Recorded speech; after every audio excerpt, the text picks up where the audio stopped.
So basically, everyone thinks that, and the way they talk about menopause is your estrogen just drops and then you're in menopause. And it's all because of dropping estrogen. But the hormone sort of orchestra seems to be really misunderstood. Our most abundant hormone is testosterone, actually. It's not a male hormone. And that's been dropping since your age, or even 30, slowly over time. And there are people having problems with low testosterone, men and women. And for reasons we don't really understand, but they probably have to do with our sort of like environmental factors that are different. So we try to kind of all these tests. I retired, and obviously, but thankfully,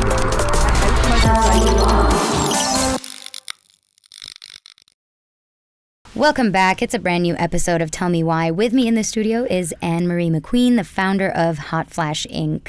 Anne-Marie, how are you? I'm good. How are you, Maria? Good. Love your smile. Like you're you're putting me, I feel at ease, honestly.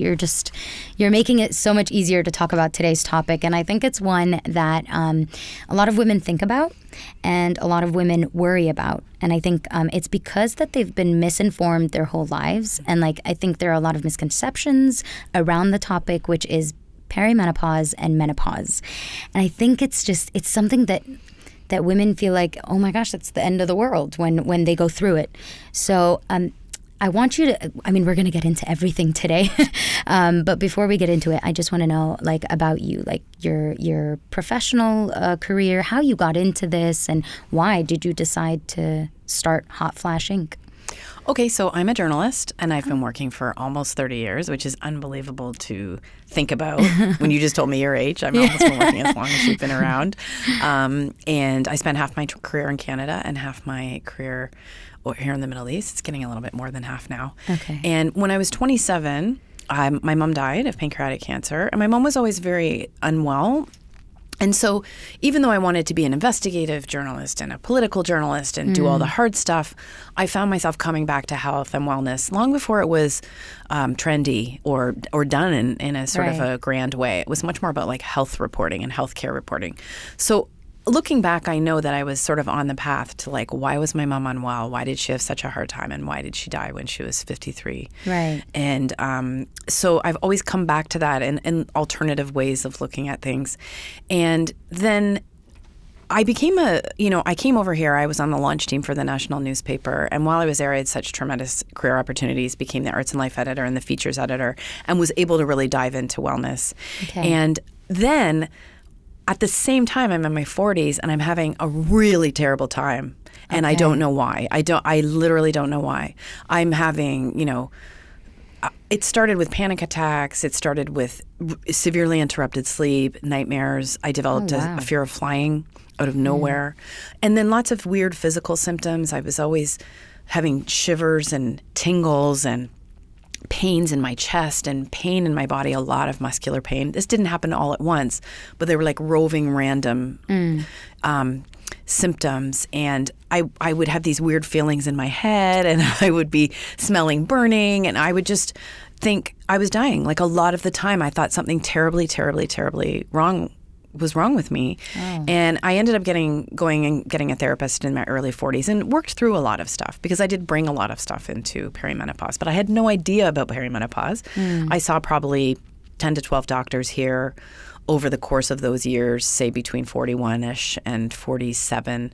Okay. And no one mentioned my age. No one mentioned hormones. No one that I can remember mentioned any of that stuff. And of course, I was in denial because to me, menopause was something that happened when you were like 65 Oh, yeah, something. Of course. Even though I'm a health reporter and I know that's not true, you never think you're as old as you are. Of course. And so it was only when my monthly cycle started to obviously change at 47 and I started to look into it that I started to look into this whole thing. And because I'm a content person, I just started seeing that there wasn't any good content about this. It was either fear-mongering or it was designed to make someone money or like, freelancer.com type stuff. Yeah. And I just thought I could do this really well because of where I'm at and find out about myself. So that's what I did. And once I realized and accepted that I was in perimenopause and learned more and more about it, I was just putting together the pieces as I was developing the platform for what had happened to me. And even it's only been in the more recent years, I've been doing this for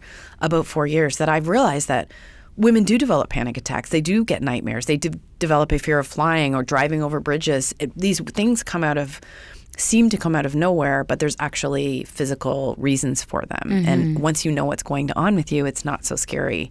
And there's a cohort of women who've done the same thing as me in different ways, Mm-hmm. and we've all kind of joined together around the world. So it's a really cool evolution in my career. I couldn't have seen that coming. I love that. And I find with a lot of my guests that like what they end up doing has to do with like a personal experience, whether like with a loved one or themselves. And I love it because it personalizes the journey and it helps people. When you go through it, you can definitely help someone else, like, because you know what they're going through, rather than studying it and then just applying it. Like you're doing it out of personal experience, and I think that's wonderful, and I think it's great that you're sharing that knowledge because again, I think I heard the term perimenopause 4 months ago. I never knew what it was. I thought it was just menopause. I never knew that there was something called perimenopause. No one did. No one knew about that until recently. Yeah, and I think it was only when I started researching it, WebMD, that I found out more about it. And I think that was my next question is what's the difference between perimenopause and menopause? And I think it's good to define that for our audience who might not know what the difference in symptoms and in what the phases are of it. Okay, so menopause is kind of a moment in time, although there's some debate about the terms going on and they're different in parts of the world. But technically when you've stopped your monthly cycle, you stopped having your period for 12 months. You've had 365 days with no periods. Then you've gone through menopause. Okay. And a lot of people refer to you as postmenopausal then. But some of the issues that you might have had don't immediately go away. So there's a group of people who would like the entire rest of your life to be called, I'm a menopausal woman. I'm a woman without my monthly cycle and I'm not fertile. The year that you spend doing that is called the transmenopausal year. Not very widely known either, that term, but I really like it. It's usually used in terms of bone health, but I really like that term because that's a pretty hectic, crazy year. I felt like I was in a storm that year. I just recently went through it. And then all of the years before that, and there's debate about this too, is it 7, is it 10, is it 12? I'm hearing 15. That's perimenopause. Okay. That's because obviously your body can't just stop doing what it's doing all at once. And the term perimenopause has always been around, but it wasn't popularized. And even I wrote about this in my 30s, menopause, and spoke to a couple of experts, and no one mentioned that term. So it's really become popularized lately to name this time. And do you want me to talk about what's happening a little bit? Yeah, of course. Yeah. I mean, the symptoms, what women go through, how it affects their mental health. I think these are all questions that women ask. Yeah. Yeah. So basically, you're in the early stages of perimenopause. There's about 4 stages of perimenopause, but you know that you're kind of in it when you start. So basically, everyone thinks that, and the way they talk about menopause is your estrogen just drops and then you're in menopause, and it's all because of dropping estrogen. But the hormone sort of orchestra seems to be really misunderstood. Our most abundant hormone is testosterone, actually. It's not a male hormone. And that's been dropping since your age, or even 30, slowly over time. And there are people having problems with low testosterone, men and women. And for reasons we don't really understand, but they probably have to do with our sort of environmental factors that are different. Right. Then the beginning of perimenopause is actually sparked by a drop in progesterone. Okay. And during this time, when your progesterone is dropping, the progesterone really governs the hypothalamus, pituitary, adrenal axis, and it really governs the stress response. And so when this progesterone recedes, you can be left feeling very, very uncomfortable. And the way I described the beginning for me is just exactly how it can feel. You can have a lot of sleep problems and you can have a lot of anxiety and your mood can really be screwed up. And yes, you can have, some of the more typical symptoms like hot flashes. And when I told you about my experience, that was spread over 6 or 7 years. Oh, wow. The earliest part were these sort of psychological problems that I dealt with and sleep interruptions. Right. And it's important to remember that it's not like this for everyone. I mean, they've studied the Hasda woman in Africa. It's a tribe. They don't have barely any. They don't even have a word for menopause, and they don't really record much, if any, symptoms in the way of symptoms. And there are parts of the world where women don't seem to have as much of a problem with perimenopause. We don't exactly know. Perhaps it has something to do with their diet. But that can also be kind of a myth. I've always heard that people in Japan don't really have perimenopause and menopause symptoms. Okay. But actually, when I talk to people from Japan, they do. So, Okay. and, you know, so some women have nothing and some women have it really hard. And what we're starting to realize is what you bring into this time of your life can kind of impact how difficult it is. And we know from the research that women of color, socioeconomic challenges, adverse childhood experiences, which is another word for trauma, autoimmune disorders and other illnesses, arthritis, these things can really worsen the perimenopause experience. I had gut issues my whole life. Probably around 30 when I started being a journalist, tremendously stressful job, had just lost my mom. And that's when I had IBS and no one ever really knew about it. We know a lot more about gut health. Right. Right? Yeah. The microbiome wasn't even a word. It's become a buzzword. Yeah. Gut health, Yeah. microbiome, that kind of thing. But Hippocrates, that old guy, he said, you know, all disease begins in the gut. The gut is the center of things. Yes. And so It's your second brain. Yeah, I mean, that's it what is. everyone We says. know Yeah. this interplay back and forth. I now look back and think, well, was I anxious and depressed when I was 32 or 35? Or is it just my gut? Yeah, and of how I course. didn't know how to treat it. Right. So I brought those things, some of those things, the gut health, some adverse, we all have adverse childhood experiences. Right. And even if you're in your family thinking, well, no one else seems to be upset by any of the things that happened in our house, Yeah. right? That's really Yeah. common. I read the other day that, you know, you didn't have the same childhood as your brother or sister. It was a different time. So that can really inform, and other things that can really sort of like complicate a perimenopausal transition are if you were chronically under-eating, chronic stress. You know how we go over-exercising. Oh, yeah. We working way too hard, over-functioning. We all do these things, right, as women. And then just some of the things that we face as women, just some of the things that we have faced with men, some of the experiences we've faced at work, the extra sort of burden that is involved with being a woman. And I'm not someone who goes on and on about this, but it is a reality, right? Oh, of course. Yeah. So these things can all make that early transition hard. And what's happening during this time is your estrogen is dropping slowly over time, but many times it's rising and falling and rising and falling.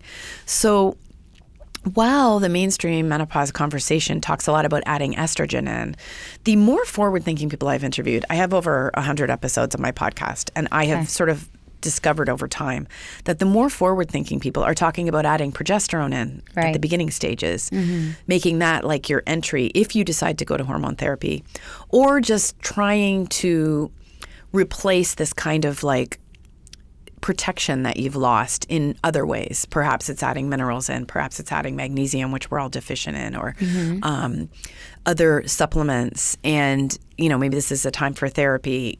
It's a different way of looking at it, but the mainstream conversation is quite estrogen. Right. And if you're in a state where your estrogen is high and your progesterone is low, that can be a very uncomfortable place to be. That's where a lot of like the anger can come from. You don't have the progesterone to offset the estrogen. Okay. And just like sleep problems can come, and you know, a lot of other problems like sore breasts and things Yeah. like that. Yeah. So the hard thing is that this kind of shifts through the transition. And you may not have even had any change in your monthly cycle at all. And I didn't. But then it might change a little bit within the monthly cycle in sort of as you move into the phases. Right. And then as you get deeper into the transition, you might start to skip a period. You might start to skip a couple of periods. And then you know you're moving later and later. And you can kind of track, but not for everyone, because some women just stop. Some like Altogether. this is the thing. Like for any time we try to create parameters, then there'll be outliers who do it differently. Oh, of course. And I think my uncle is a gynecologist, and he was like, it's so difficult to understand the female body because like there's so many mysteries. There are so many things that we still do not know. There isn't a one rule that fits all. It doesn't work that way. Some women, as you mentioned, some women experience symptoms.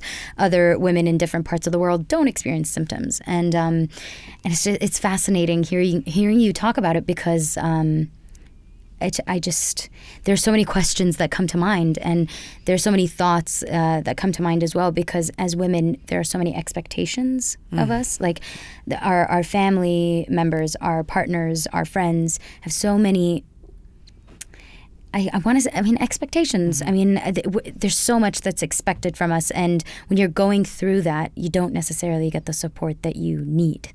No, and then let's not discount our own brutal expectations of course. ourselves. We We're have to very do everything self-critical. all the time, Of functioning course. on all levels, high all the time. Exactly.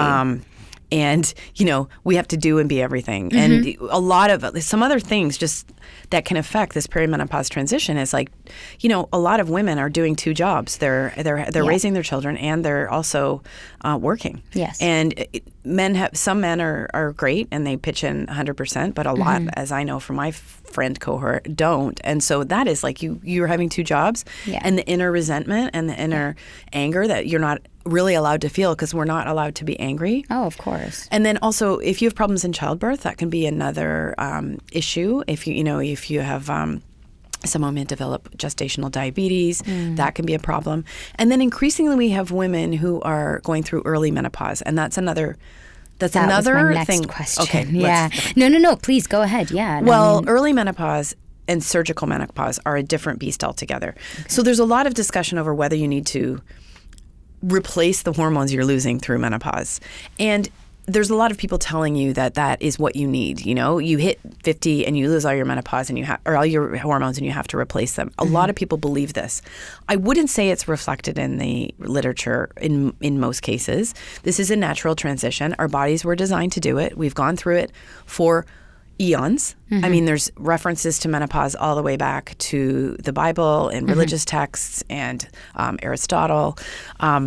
So whether you choose to do hormones or not, it's emerging kind of three reasons: to help your symptoms, to prevent disease, which is doesn't bear out in the research, or maybe to optimize because there's biohackers who are talking about hormones. Right. But the group of early menopause and people who go through surgical menopause, because there's a lot of women with endometriosis who get hysterectomies.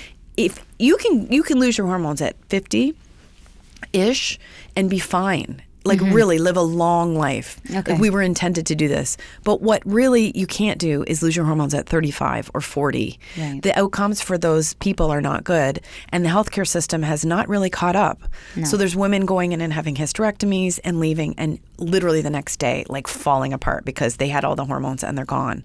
Right. And what I don't understand about surgical menopause and early menopause is surgical, but definitely you go in there with estrogen, progesterone, and testosterone, fine. You leave without them. And they'll just, if you've had a hysterectomy, you don't need to take progesterone. So when they give you hormone therapy, when you go through menopause, you take estrogen, you might take estrogen, and you take progesterone, either as an early way to deal with early menopause symptoms, but if you take estrogen, you need to take progesterone because estrogen makes things grow.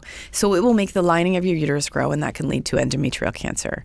So that's one reason you have to take those two hormones. But women are going and having surgical menopause and leaving, and because they don't have a womb, they just give them estrogen. Yeah. And I just think it's so weird because you had progesterone right up until you had the surgery and you don't need it. Yeah. So I don't know if I'm kind of painting a picture for you of how messed up this is. You are. And I don't know, I don't want to confuse everyone, but that's where we're at right now. Yeah. And as you said, it balances it out. The progesterone balances out the estrogen, like the spike in estrogen. You need both. But why do you think more and more women are experiencing perimenopause at an early age? Do you feel like it's a mix of is it stress induced or is it the environmental factors? Is it our nutrition? Why do you think that's I don't really know enough to speak to that. Okay. But look at all the other problems that we're having. I don't think you would have to look far to see that we same reason men are having a really hard time and losing the testosterone. Those reasons are all lying in this sort of soup where we can't really put our fingers on it. We use so many products with so many chemicals. We've eaten so many different kinds of foods with goodness knows what in them. The way we've lived, the air quality is such a huge proponent. There was just a study released earlier this year that talked about air quality directly related to menopause symptoms. So I just think to piece that all out is crazy. Right. You have your own personal genetics and biology. It is sort of related to when your mom goes through it, although it doesn't always have to be. Yeah. So I can't say definitively, but I just think it's probably the many reasons we're having so many problems with our guts, with our, but I can't really say. Yeah.